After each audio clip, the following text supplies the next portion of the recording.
Hello hi అండి, అందరికి నమస్కారం. భారతీయ రైల్వే కీలక నిర్ణయం, ఇకపై వారికి టికెట్లలో 40% డిస్కౌంట్ అనే లేటెస్ట్ అప్డేట్ అయితే రావడం జరిగింది.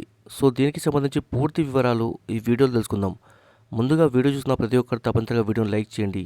మీ తోటి మిత్రులకు ఈ వీడియోని షేర్ చేయండి. ఫస్ట్ టైం నా ఛానల్ వీక్షించినట్లయితే తప్పక సబ్స్క్రైబ్ చేసుకోండి. ఇక వివరాల్లోకి వెళ్దాం ఫ్రెండ్. రైల్వే డిస్కౌంట్ పాలసీలో మార్పులు. 70 ఏళ్లు పైబడిన వారికి మాత్రమే రాయితీ. భారతీయ రైల్వే సీనియర్ సిటిజన్లకు టికెట్లపై రాయితీ విధానంలో కీలక మార్పులు చేసింది. తాజా మార్గదర్శకాలు విడుదల చేస్తూ ఇకపై 70 ఏళ్లు పైబడిన వారికి డిస్కౌంట్ వర్తించనుందని స్పష్టం చేసింది. స్లీపర్, జనరల్ క్లాసులలో ప్రయాణించే వారికి ఈ 40% రాయితీ వర్తించనుంది. ఏసీ కోచ్లకు ఇది అమలు కాదని పేర్కొంది. ముందు వరకు పురుషులకైతే 60 ఏళ్లు, మహిళలకు 58 ఏళ్లు దాటితే డిస్కౌంట్ వర్తించేది. తాజాగా వయసు పరిమితిని 70 సంవత్సరాలకు పెంచడంతో చాలామంది సీనియర్ సిటిజన్లు ఈ ప్రయోజనం నుంచి బయటపడినట్లయింది. రైల్వే వర్గాల వివరాల ప్రకారం సీనియర్ సిటిజన్లకు ఇచ్చే డిస్కౌంట్పై ఏడాదికి సుమారు 2,000 కోట్ల వ్యయం వస్తుంది. ఈ భారాన్ని తగ్గించాలన్న ఉద్దేశంతో తాజా నిర్ణయం తీసుకున్నట్లు తెలుస్తుంది. మిగిలిన నిధులను సద్వినియోగం చేసుకుని అభివృద్ధి పనులకు కేటాయించాలన్నదే రైల్వే లక్ష్యమని చెప్తున్నారు.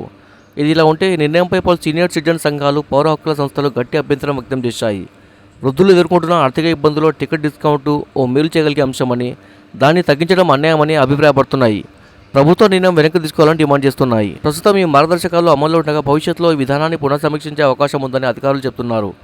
ఇప్పటి పరిస్థితి: 70 ఏళ్లు పైబడిన వారికి డిస్కౌంట్, 40% రాయితీ. స్లీపర్, జనరల్ క్లాసులకే వర్తింపు, ఏసీ కోచ్లకు వర్తించదు. Subscribe for more videos. Thanks for watching friends.